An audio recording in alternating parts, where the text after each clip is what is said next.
Graça e paz, querido irmão, querida irmã, que nesse momento está assistindo esse vídeo. Quero lhe dar as boas-vindas. Nós vamos dar início a mais uma lição da nossa escola bíblica, das classes de homens e de mulheres. E o assunto que estamos tratando ao longo dessas aulas se encontra dentro dessa revista que nós estamos utilizando, da edição anterior das lições bíblicas, cujo título é A Igreja e o seu Testemunho, Ordenanças de Cristo nas Cartas Pastorais. Hoje nós vamos estudar a lição de número 8. São estudos que estamos fazendo sobre as cartas pastorais escritas pelo apóstolo Paulo a Timóteo e a Tito. Então, a primeira e a segunda carta de Paulo a Timóteo e a carta a Tito. Nós vamos dar sequência ao estudo sobre o capítulo 2 da segunda carta de Paulo a Timóteo. O título da nossa lição se chama Aprovados por Deus em Cristo Jesus. O textuário da nossa lição se encontra em 2 Timóteo, no capítulo 2, e o versículo 15, que é um grande versículo conhecido dos irmãos. Procura apresentar-te a Deus, aprovado, como obreiro que não tem de que se envergonhar, que maneja bem a palavra da verdade. A verdade prática da nossa lição, ela diz o seguinte: o obreiro aprovado por Deus tem as marcas do Senhor Jesus Cristo. A leitura bíblica em classe está em 2 Timóteo, no capítulo 2, os versículos de 1 a 18.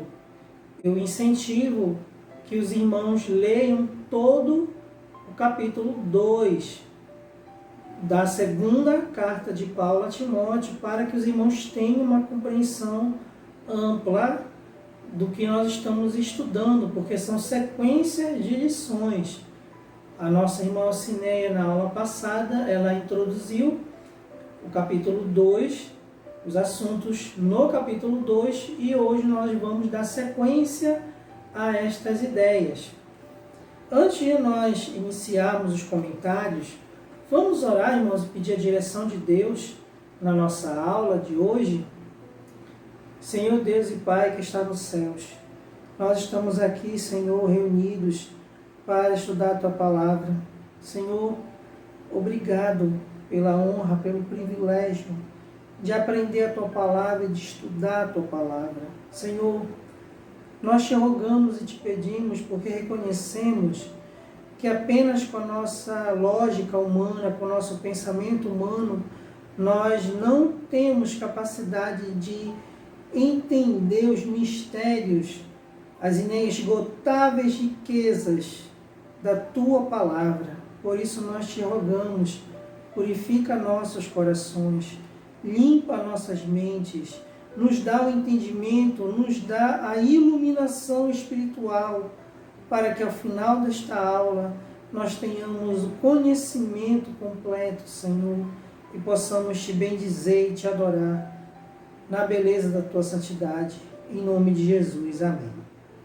Então, irmãos, como eu falei no início da nossa aula, nós vamos continuar estudando assuntos dentro do capítulo 2 da segunda carta de Paulo a Timóteo. E nós vamos ver hoje, dentro do que nós estamos estudando sobre a segunda carta de Paulo a Timóteo, nós vamos estudar um assunto muito importante que o apóstolo Paulo enfatizou nesta que é a sua última carta. Como foi falado nas aulas anteriores, nós estamos na segunda carta de Paulo a Timóteo, e esta segunda carta foi escrita pelo apóstolo Paulo quando ele estava na sua segunda prisão em Roma. E desta segunda prisão resultou a sua execução. Ele foi decapitado logo após esta prisão. Então, o apóstolo Paulo, sentia que já estava nos seus últimos dias. Então, ele resolve escrever esta carta. Muitos dizem que ela é uma espécie de testamento do apóstolo Paulo para o seu filho na fé, Timóteo. Então, observa como as últimas palavras do apóstolo Paulo registradas, escritas, observa a urgência, observa como ele dedica atenção para algumas questões sérias dentro da igreja. E uma dessas questões é justamente a presença de falsos mestres dentro da igreja de Éfeso, onde Timóteo era pastor, e como isto ainda era um problema sério para o pastor Timóteo, que o pastor Timóteo teria que lidar. Então, na lição de hoje, nós vamos estudar esses temas importantes relatados aqui no capítulo 2, e além, como eu falei, da leitura bíblica em classe, que se encontra lá no capítulo 2, dos versículos 1 a 18 de 2 Timóteo, também tem os capítulos, versículos 19 ao 21, que faz parte do que nós estamos estudando. Por isso que eu recomendei que os irmãos lessem todo o capítulo 2. E além do que nós vimos na leitura bíblica em classe, o comentarista ele fala o seguinte: Paulo fala a respeito do obreiro aprovado e dos vasos de honra na casa do Senhor. Ele faz um contraste com os falsos mestres que tanto prejudicavam a obra do Senhor em Éfeso. Então, irmãos, observa como essa parte que Paulo começa a falar sobre os falsos mestres, observa como ele faz este contraste entre aquele obreiro fiel e aquele falso mestre.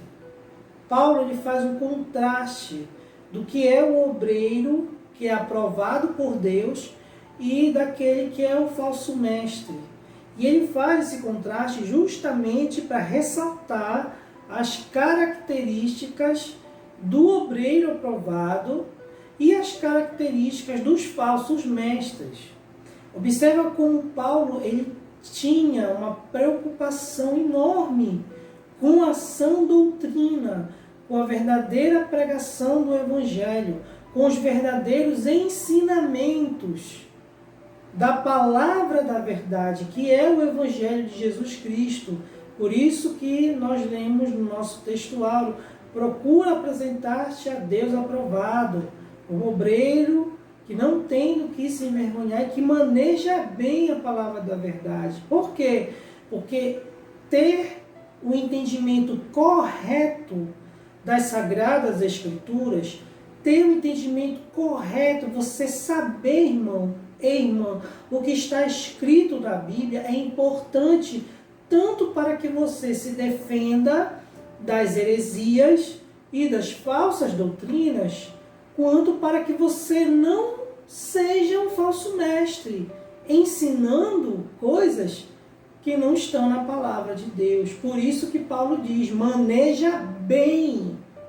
Então isso requer um estudo sério, você se dedicar ao estudo da palavra de Deus, a você, irmão e irmã, que é membro da igreja, independente se você é líder, se você não é líder. Todo cristão ele tem que ser um manejador adequado da palavra de Deus. Todo, irmãos.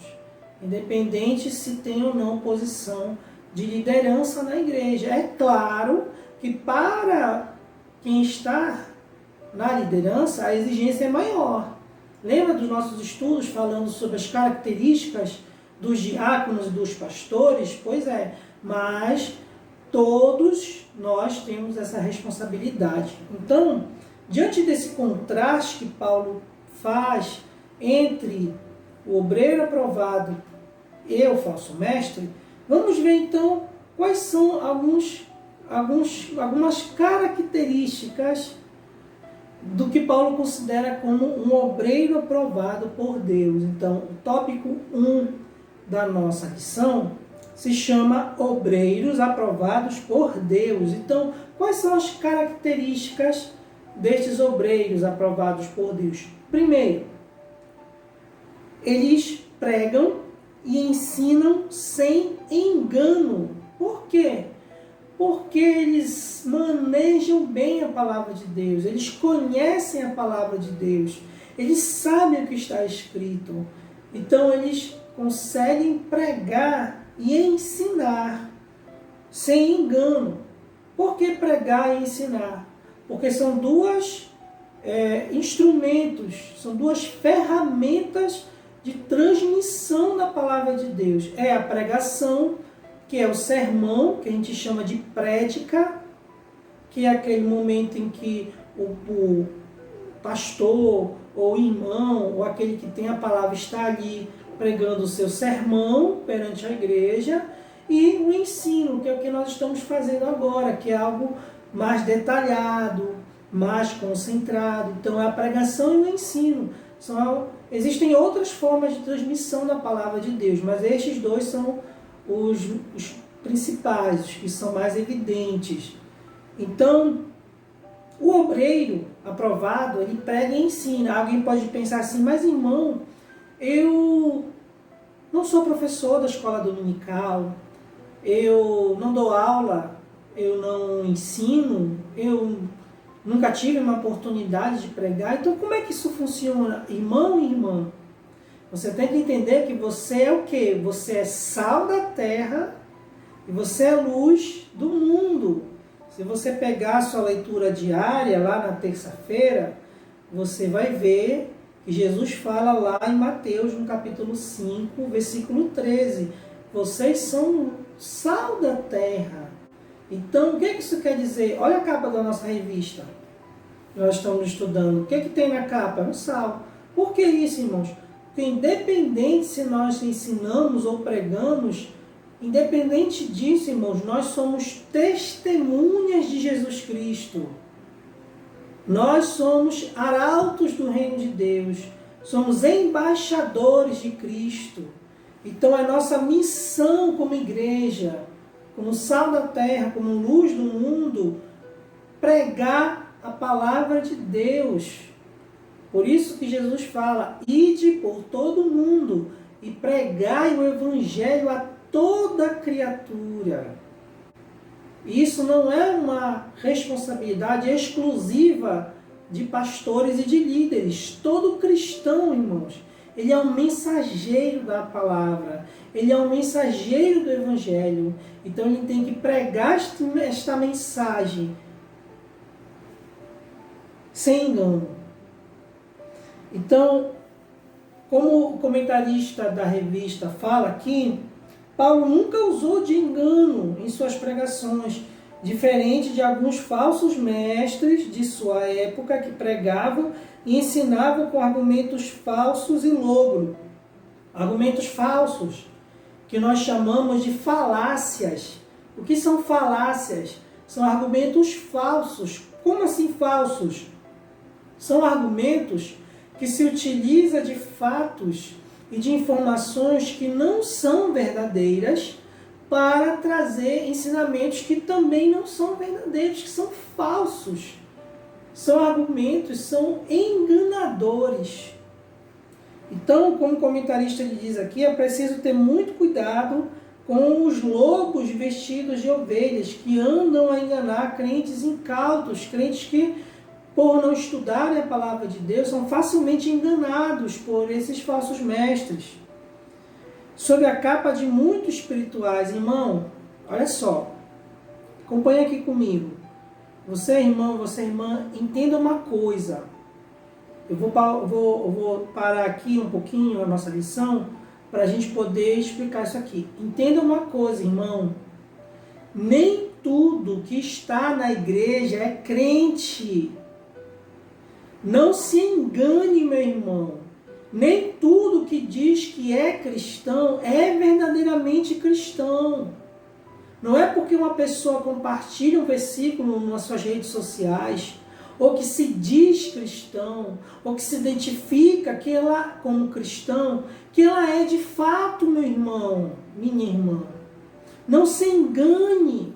Nós vamos estudar a nossa lição, que isso é um fato que o próprio Senhor Jesus Cristo diz que ia acontecer. Então, preste atenção, querido e querida. Em toda a igreja, sem nenhuma exceção, em toda a igreja haverá falsos mestres, haverá enganadores, haverá pessoas que deturparão a santa palavra de Deus, que ensinarão doutrinas falsas, que ensinarão heresias. Pode não ser aquela coisa visível, aquela coisa que chama a atenção, mas é aquela coisa sorrateira, aquele ensino maldito que deturpa as Sagradas Escrituras. Isso existe em todo o lugar, meu irmão. Então entenda isso.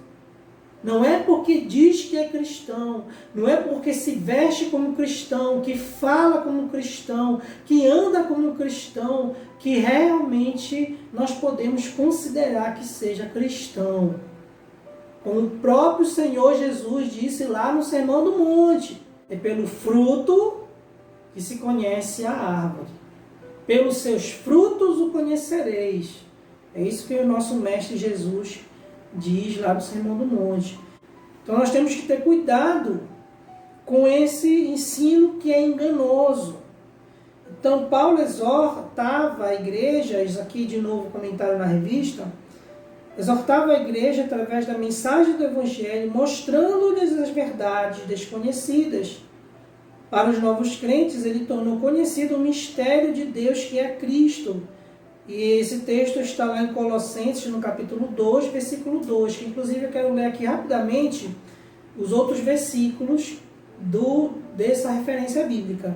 Em Colossenses, no capítulo 2, a partir do versículo 2, diz assim, rapidamente: faço isto para que o coração deles seja consolado e para que eles, vinculados em amor, tenham toda a riqueza da plena convicção do entendimento, para conhecimento do mistério de Deus que é Cristo, em quem estão ocultos todos os tesouros da sabedoria e do conhecimento. Digo isso a vocês para que ninguém os engane com argumentos falaciosos. Viu, irmãos, a importância do estudo sistemático, do estudo sério da sã doutrina? Então, o obreiro aprovado por Deus, ele prega e ensina sem engano. Outra característica, o obreiro aprovado por Deus, ele prega com pureza. Como assim, irmãos? As suas intenções são puras. Ele não tem segundas intenções. Ele não procura objetivos pessoais. Ele tem uma única visão, um único objetivo, glorificar a Deus. O alvo da pregação de Paulo é Jesus Cristo. Então, como o comentarista da revista diz, Paulo pregava por amor a Cristo. Jesus era o seu alvo. Atualmente há muitos falsos obreiros que só visam lucro e bens financeiros. Estes se aproveitam da fé dos fiéis para obter ganhos. Então, no tempo de Timóteo, esses falsos mestres tinham como único objetivo ter lucro, enganar o máximo de pessoas possíveis para obter vantagem, para obter poder, posição de liderança na igreja, para poder explorar a fé. Se isso já existia na época de Paulo, na época de Timóteo, quanto mais nos nossos dias, irmãos. Existem essas pessoas que pregam puramente para obter vantagens financeiras, para obter poder. Olha só, eu sou pastor daqui dessa igreja, tem mais de 1000 membros. Olha, eu ganho 30, 40 mil reais por mês. Olha só. Aí alguém pode dizer assim, mas isso daí é peixe grande, né? É pastor grande. Não, irmão, isso daí tu vê na esquina. Tu podes encontrar isso em qualquer lugar. Pessoas que usam da palavra de Deus para tentar obter lucro e bens financeiros. Isso existe em qualquer lugar que você vá, irmão. Basta você ter um olhar mais atento. Então, na primeira carta a Timóteo, como o comentarista diz aqui, Paulo coloca como um dos requisitos para quem almeja o ministério pastoral que ele não seja ganancioso, cobiçoso de torpe ganância. Como está lá em 1 Timóteo, capítulo 3, versículo 3. E Pedro também exortou os obreiros que eles devem apacentar o rebanho do Senhor, tendo cuidado dele não por força, mas voluntariamente, nem por torpe ganância. Está lá em 1 Pedro, no capítulo 5, versículo 2. Então, o obreiro aprovado não visa lucro material, pois sabe que a sua recompensa vem do Senhor.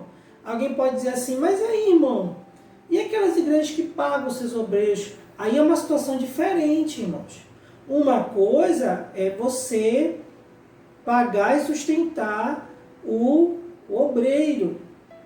E o próprio apóstolo Paulo, em outras cartas, incentiva.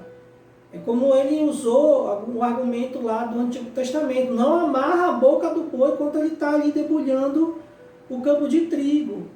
Ou seja, uma coisa é você abençoar, é você ajudar aquele obreiro de ministério integral, de dedicação exclusiva. A outra coisa é o obreiro que busca lucro material. Estou ganhando um pouquinho.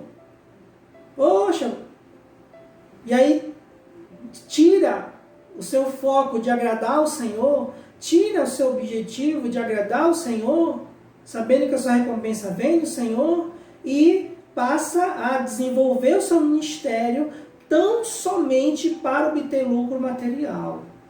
É uma diferença muito grande.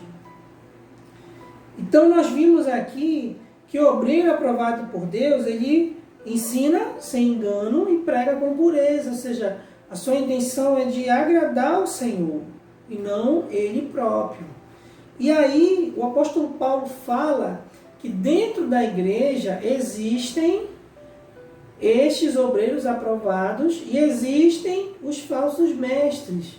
Então, lá nos versículos 20 e 21 do capítulo 2, ele usa uma analogia, uma comparação, que é os dois tipos de vasos, que é o título do nosso tópico 2 da nossa revista. Por quê? Porque, irmãos, dentro da igreja existem dois tipos de vaso. Então Paulo diz, olha, nas casas de vocês existem dois tipos de vasos. Aqueles vasos bonitos, aqueles vasos feitos de ouro e de prata, que são para honra, e aqueles outros vasos de barro e de madeira que servem para desonra. Então ele diz que do mesmo jeito, no tempo deles, nas casas deles havia esses dois tipos de vasos, dentro da igreja existem os mesmos dois tipos de vasos. A questão não é a qualidade do material do vaso, a questão é o que está dentro do vaso.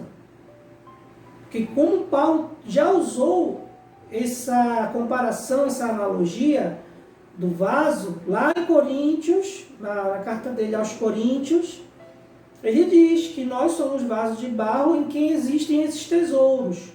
Então o foco não é no material, é na utilização, é no que é utilizado.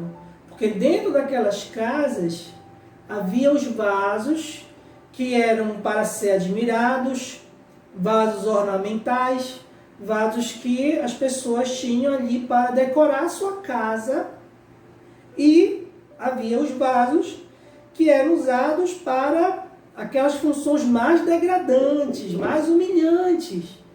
Por exemplo, para acondicionar o lixo. Então Paulo diz que na igreja existem esses mesmos dois tipos. E como é que funciona? Então aqui nós vemos os vasos de honra. Então, como o comentarista ele diz aqui, que Paulo usa a analogia dos vasos para mostrar que na igreja existem pessoas sinceras e obedientes aos ensinos de Cristo, que são os vasos de honra. Estes adornavam e adornam a casa de Deus com sua santidade e pureza. Deus deseja usar este tipo de vaso, limpos, sem contaminação. E aí ele nos leva a refletir. tem você sido um vaso de honra na casa do Senhor, o crente deve ter uma vida irrepreensível. Isso só é possível na vida do crente através do poder redentor, libertador e purificador do sangue de Jesus, mediante a fé. Então, o vaso de honra, ele é um crente fiel, um crente irrepreensível, um crente que estuda a palavra do Senhor, um crente que aprende a palavra de Deus. É um crente fiel, uma vida irrepreensível.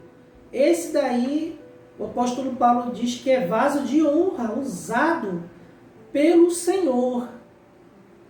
E aí, em contraste a este vaso de honra, a este obreiro aprovado, nós temos um vaso de desonra. Então, o que o comentarista fala aqui sobre isso? Paulo estava se referindo aos falsos mestres, Himeneu e Fileto, que ele menciona no versículo 17 aí do capítulo 2.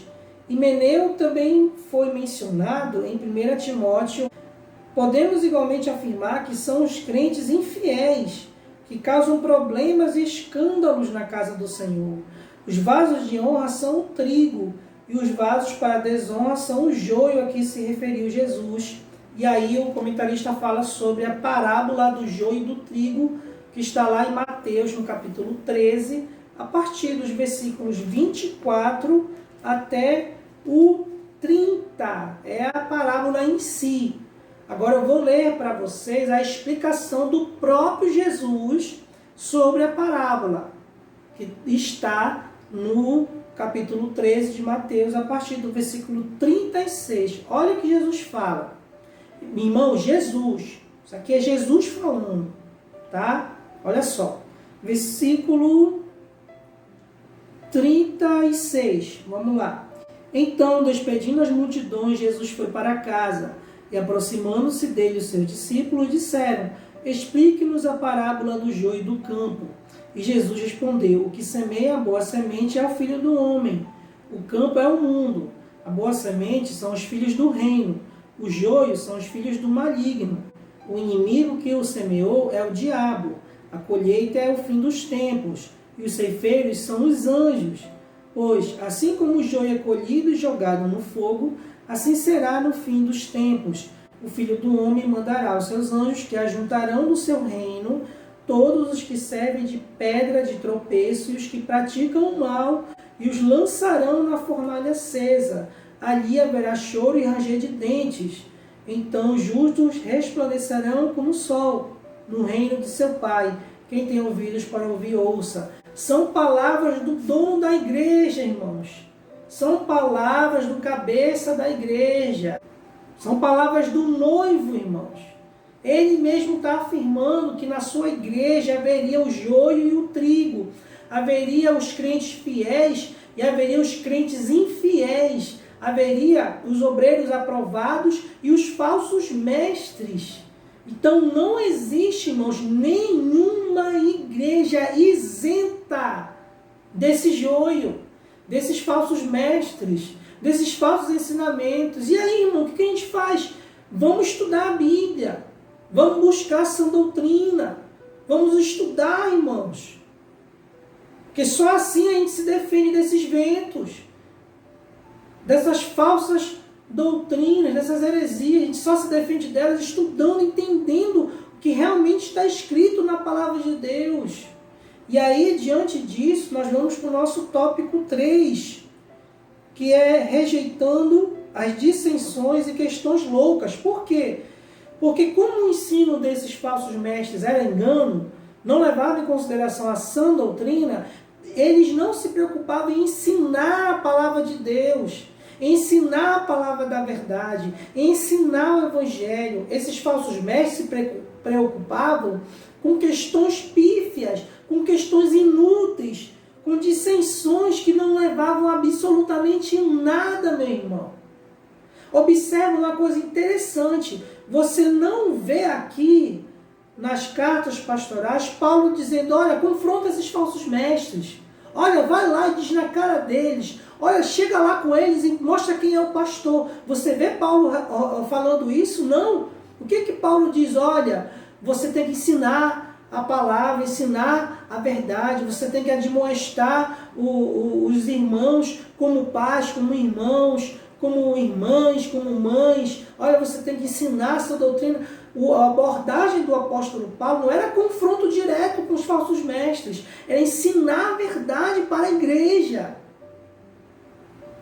Então, a recomendação do apóstolo Paulo era evitar essas questões loucas, essas dissensões. Por quê? Porque quanto mais Timóteo desse ouvidos a essas questões inúteis, mais gasolina ia colocar no fogo e mais em evidência esses falsos mestres estariam, e mais chance esses falsos mestres teriam de enganar mais pessoas. Então a abordagem não é o confronto direto, mas alguém pode dizer assim, mas irmão, e a defesa do evangelho? A gente não é sal da terra, não tem que defender o evangelho? Tem, irmãos. Mas para você defender o evangelho, você tem que estar preparado, você tem que estudar a palavra de Deus.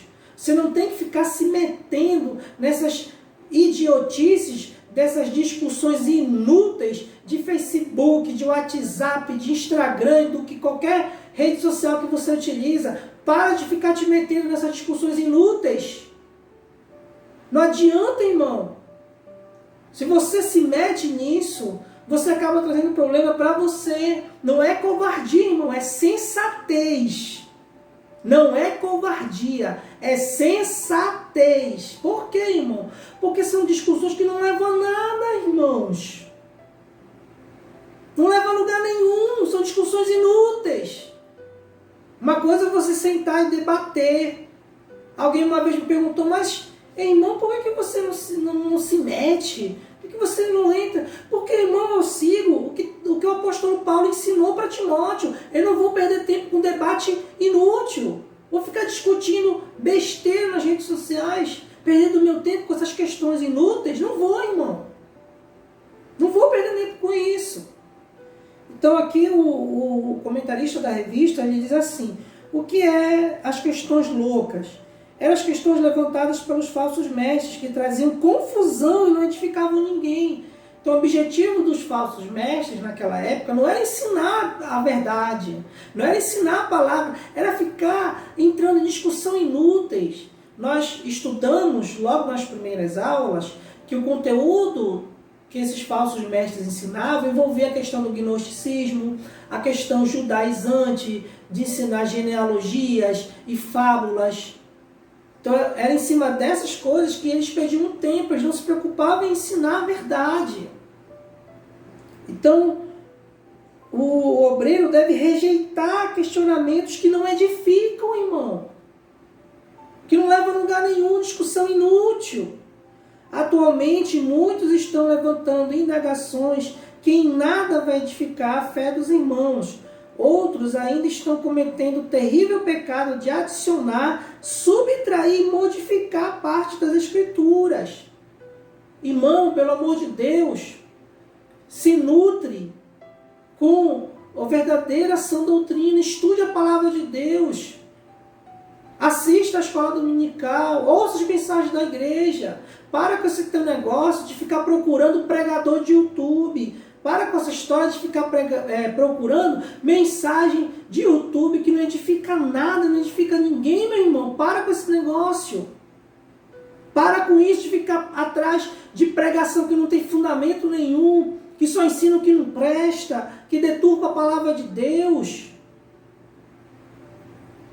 A palavra de Deus é completa e infalível, o comentarista está dizendo. Não precisa de quaisquer acréscimos ou revisões. Há em nossos dias diversas novas teologias que precisam ser combatidas pela liderança, pois agredem diretamente a mensagem bíblica. Eu vou só dar um exemplo dessa teologia, irmãos, porque o nosso tempo já está acabando.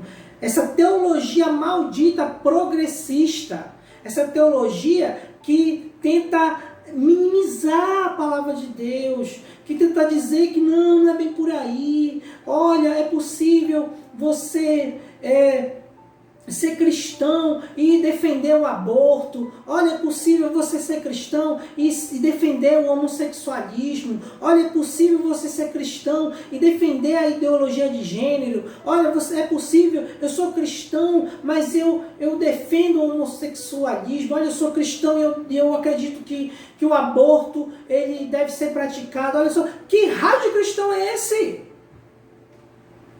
Não existe isso. Isso não existe, irmão. Para com isso.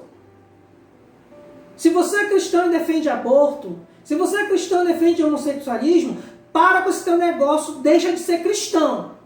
Larga Cristo. Porque isso não é compatível. Isso não existe. Para com essa tua história.